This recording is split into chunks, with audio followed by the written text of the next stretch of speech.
अस्सलाम वालेकुम। आज हम बहुत ही मज़ेदार गोश्त बनाने लगे हैं। यहाँ पर मैंने बड़े का गोश्त लिया है, बीफ लिया है, जिसको मैंने छोटी छोटी बोटी यहाँ पर देखें कट कर ली है, अच्छे तरीके से वॉश कर लिया है।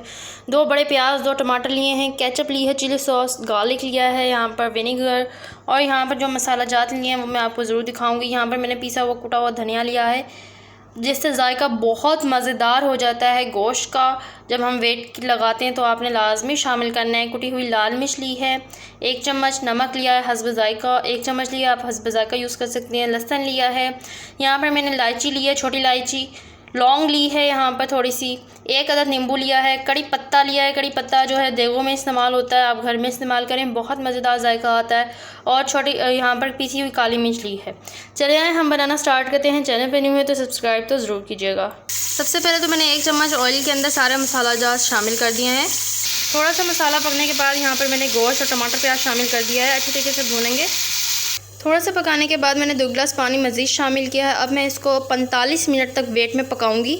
अच्छा गाइस, यहाँ पर मैं जो है दही शामिल करने लगी हूँ सालन में, केचप और विनेगर की जगह। अगर आपके पास नहीं है तो आप केचप और विनेगर शामिल कर सकते हैं। अगर इन दोनों की जगह आप दही शामिल कर लें तो इसका जायका भी बहुत कमाल का आता है। मैं दही शामिल कर रही हूँ, आप जो है ये दोनों चीज़ें भी शामिल कर सकते हैं, तो दोनों डिशेज़ ही बहुत यमी और टेस्टी बनती हैं। चलिए आए, मैं अब दही शामिल कर रही हूँ। मुझे कमेंट्स में ज़रूर बताइएगा आपने दही शामिल किया या फिर केचप और विनेगर, और आपका खाने का जायका कैसा बना। पकते हुए सालन में ही दही शामिल करूँगी यहाँ पर मैं। अब पानी खुश्क होने तक इसको अच्छे तरीके से पकने दूँगी।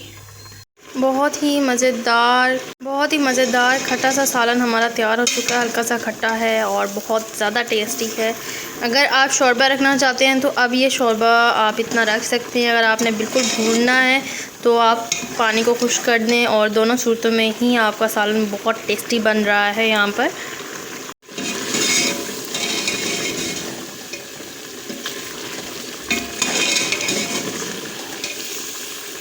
हमारा सालन बाउल में निकालने के लिए बिल्कुल तैयार हो चुका है। देखिए, मैंने ज़्यादा शोरबा भी नहीं रखा और बहुत मज़ेदार सालन हमारा तैयार हो चुका है यहाँ पर।